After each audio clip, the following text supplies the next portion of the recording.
നിങ്ങൾ എന്തായാലും പെട്ടെന്ന് ഇങ്ങോട്ട് വരൂ. ശരി സാർ. എന്താ എന്താ? ഏട്ടാ ഒരു മിനിറ്റ്. രാധിക ഒരു മിനിറ്റ്. വരുൺ എന്താ?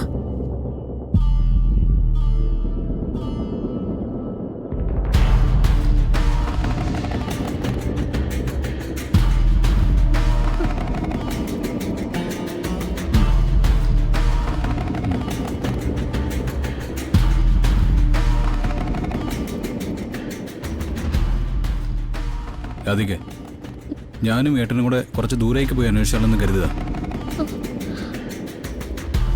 ഒരു കാര്യം ചെയ്യാം, തന്നെ ഞങ്ങൾ കണിമംഗലത്ത് കൊണ്ടുവിടാം. ഇല്ല, ഞാൻ വരില്ല വരുൺ. ഒരു കാരണവശാലും ഞാൻ വരുന്നില്ല. എനിക്ക് എന്റെ അമ്മയെ കണ്ടേ പറ്റൂ, അല്ലെങ്കിൽ എനിക്ക് എന്തെങ്കിലും ചെയ്തേ പറ്റൂ. എടാ, ഞാൻ പറയുന്ന താനൊന്ന് കേക്ക്. ഞാൻ വരുണിന്റെ കൂടെ ഇരുന്നോളാം, എത്ര ദൂരം വേണമെങ്കിലും വന്നോളാം. ഇന്ന് തന്നെ ഡൗൺലോഡ് ചെയ്യൂ. കാണൂ നിങ്ങളുടെ ഫേവറേറ്റ് ഷോസ്.